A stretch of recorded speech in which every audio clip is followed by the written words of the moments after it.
y'all. Welcome back to Audiotree Live, the place to find your new favorite band. I am your loving host, Psalm 1, and today is Wednesday, September 17th, 2025. Now, you want heavy, fast, melodic crust punk with a beastly live show and true connections with their fans, and we got you with this next band, straight out of LA. Ladies, and gentlemen, please welcome Lagrimas.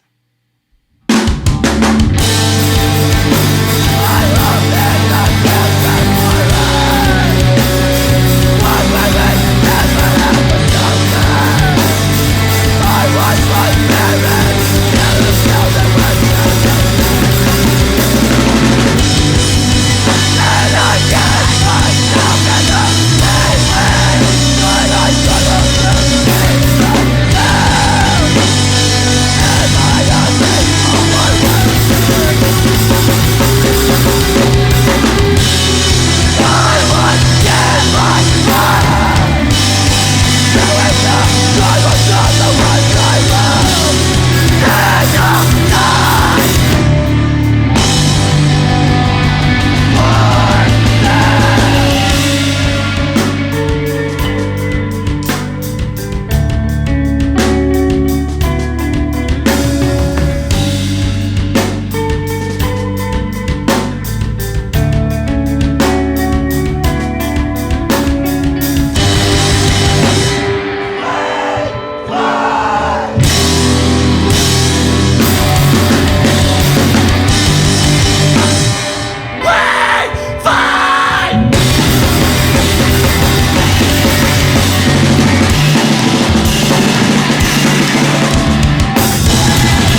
Hey guys, something interesting you might not know about this YouTube channel is 80% of you all watching this video right now are not subscribed. So if you could pretty please hit that subscribe button below, and we're going to do our best to keep bringing the most amazing musicians from all over the world just to play for you. All right, back to the show. We're here with Art, Will, Juice, and Carlos, better known as Lagrimas. How y'all doing today? Good, yeah. Yeah, you spoke of Malort and Deep Dish during soundcheck. So that means you are pretty familiar with Chicago. Oh, yeah. It's our second time playing here? Third time? Third time Third time playing here. third time. One of those. Here. Yeah. I prefer a beef sandwich over a deep dish. Gotcha. Yeah. So you know the food here, you know the culture a bit. How do you cope with the fact that Chicago's Mexican food is much better than LA? I don't know about that one. Okay, hold on. When we're on tour, I don't eat Mexican food outside of California or Nevada. When we are on tour, I don't eat Mexican food outside of California or Nevada. Yeah. I'm sorry. Yeah, you just like never had it. You know what? I've actually never had Mexican food here, so We have a huge Mexican population, and we're pretty feel really good about it. So if you need any We need some recs, recommendations. yes. I'll try a little We're gonna try something. Yeah, you might change your mind. You're in the middle of a U.S. tour right now. What's been your favorite cities so far? What places really? We played Minneapolis last night. That place was really It's cool. always cool. There's Yeah. always a bunch of punks that come see us. Yeah, and absolutely. We got a lot of friends out there, so it's always a wholesome time. The best part of the tour is always seeing your friends Yeah. and making new friends. So And you all do it enough so when you come back around, like you kind of add to the bunch of people. yeah, it's just Yeah. so exciting, like being able to see friends. We have friends waiting for us to hang out in Chicago later. So That's what's really up. cool. And you play Beat Kitchen tonight, right? Yeah, first Yeah. time playing there. Nice. Yeah, that's a good room. You dropped a real heavy album, A Life of Destruction, last year, and then just dropped a new EP called I'm Not Strong Enough for This just a few weeks ago. And the first two songs you played were from that project. How urgent did this latest EP feel? And talk to me about this creative process between these projects. Honestly, we kind of did it like within 2 weeks, this latest EP. And it was really cool. We kind of just bounced each other's ideas off of each other. Because usually a lot of the stuff, Juice will write it, present an idea to us, and then we'll add to it. Mm-hmm. But this one kind of just came more, I would say, organic. Mm-hmm. Okay. Yeah. How were the studio sessions? Just real in and out, or? So for Life of Destruction, we actually went to Tijuana, Mexico to record with our friend Patrick. He has a studio there. Oh no, actually we recorded this one with Alex Estrada in California. Scratch that last part. It's all good. But this time we decided to actually record it ourselves in our studio. We have a studio in downtown LA.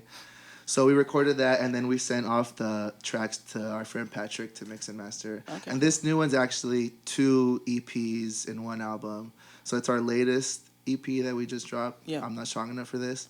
And then we re-recorded our first demo. Yeah, I was gonna ask you. You re-released your first demo, the 2019 joint, right? Yeah. Yeah, that's cool. What was the decision behind that? You were just like, yo, the people need this. Well, the songs that we play, like the first demo that we dropped, those songs aren't like the ones that we play. We play them so much different. Oh, okay, gotcha. Over the years, I've always wanted to re-record them how we actually play them.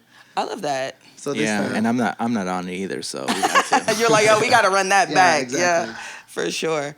All the merch on your Bandcamp page is currently sold out, everything, which is a good problem to have. But can we expect a restock of anything soon for the people who can't make it to the shows, or what? Tell us how this operation operates, Yeah, I think once we get back, we'll restock. I actually screen print all the merch. They help me out.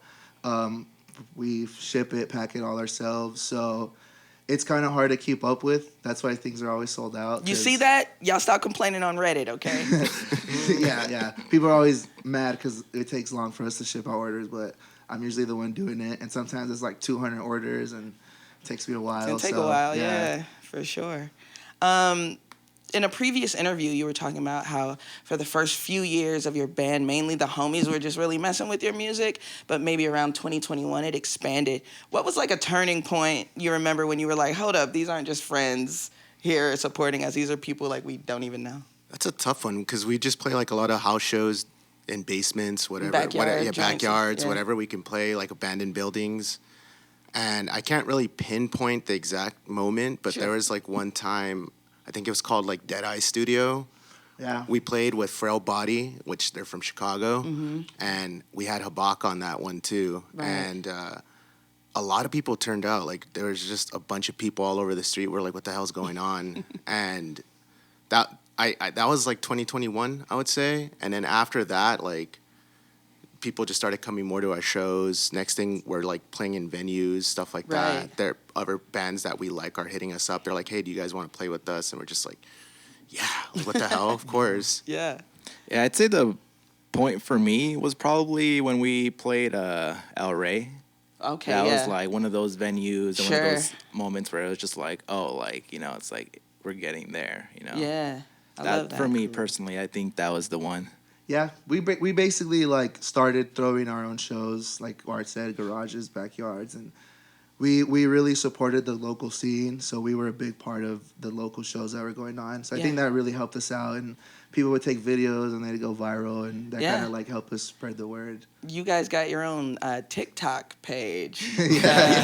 Yeah. That's how you know you got some motion. You got somebody like, I love your band, and this whole page is just dedicated to your band. Yeah, we had someone impersonate Art recently on Reddit. Yeah, that was kind of weird. Yeah. What happened there? Drama. Drama. Yeah, they were just pretending to be me. That's so crazy. And they're like, I'm having such a great time. Like, I'm happy I get to do all this. And I was just like, huh, that's kind of weird. Yeah. It's like, yeah, I got enough motion. I got somebody impersonating me. That's Yeah. frightening, Yeah, 'cause actually. we had people message us too. They're like, hey, is this actually you? I was like, no. Oh, my goodness. I know they were pretending to be like 19 or something.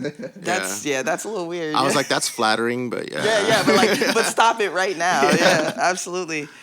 There's so many misconceptions about Los Angeles, like from people not knowing it's a county and thinking of it as a city, or even a place where transplants come and take, as opposed to contributing to the overall culture.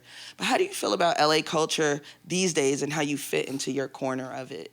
I think, yeah, it's LA's really cliquey, you know. You have Sure. to have your group, or you have to like know what you want to get into. But as of right now, the scene in LA is beautiful. There can be 5 punk shows in one night, and they're all going to be packed, you know. So Mixed we're really, bills. yeah, Mixed we're bills really too, yeah. really lucky. Yeah, we throw shows where it's like crust bands, grind bands, even like indie bands and stuff. So yeah, it's really diverse, and we're really lucky to be from there. And Yeah, we've even played shows with rappers, and we're just like, huh, that's really random but cool. Yeah. I mean, aggressive music, you know. Yeah. It fits. It fits.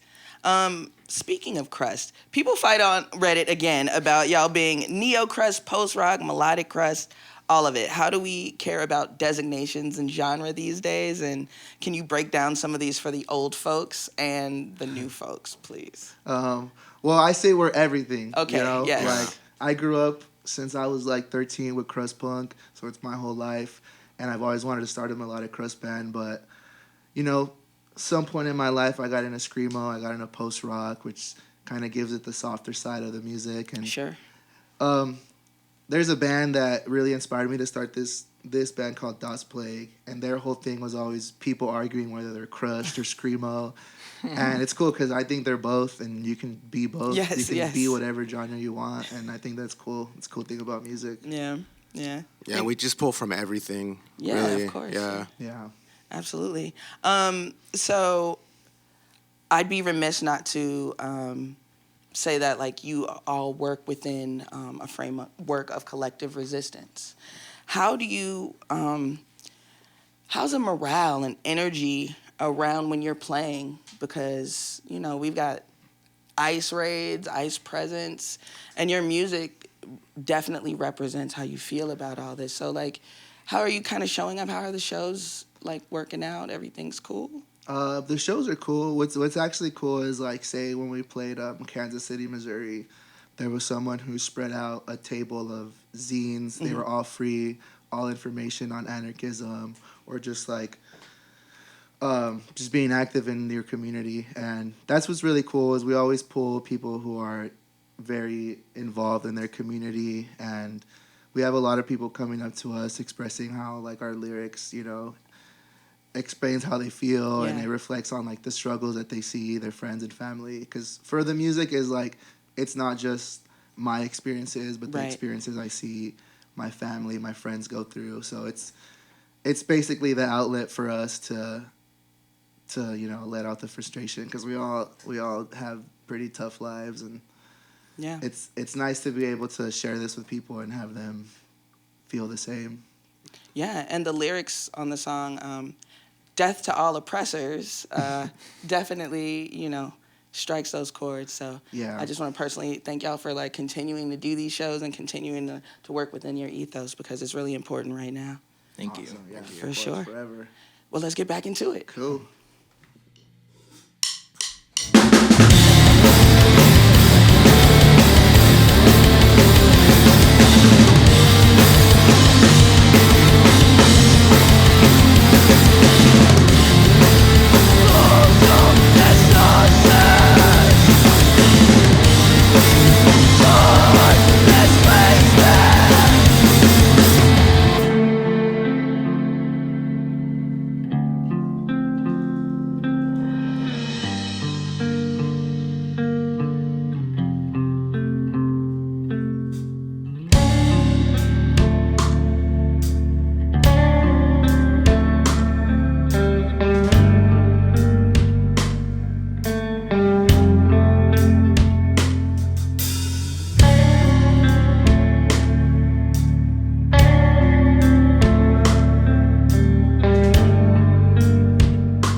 am nothing!